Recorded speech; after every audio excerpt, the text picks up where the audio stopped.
biggest reasons for LGBTQ. That's one of the biggest reasons for LGBTQ.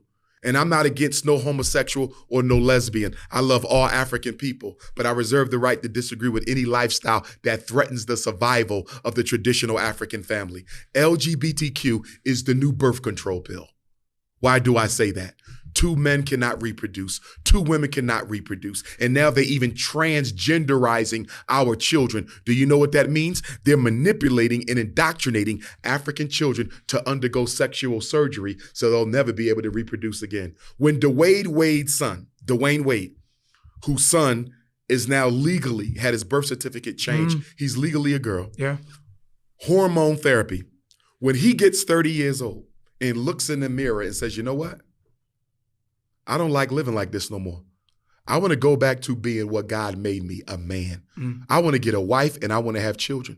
We only got one problem, don't we? Your reproductive is gone. We got another problem. Your testosteronic levels are gone.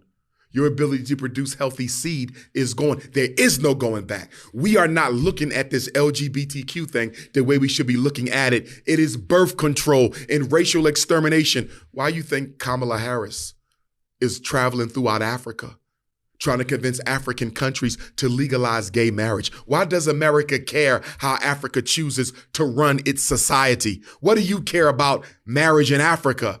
Because if we can invade African culture to the point where we can manipulate African children into same-sex relationships or outright transgenderism, which is the extermination of your bloodline, we can start predicting the reduction of the African population. They'll never be able to get rid of all African people, but they can damn sure make a dent in our numbers. But more than that, they can disrupt the natural, traditional, healthy, cultural way that we live our lives, build our families, and run our societies. LGBTQ is one of the greatest weapons of white supremacy against the survival of African people.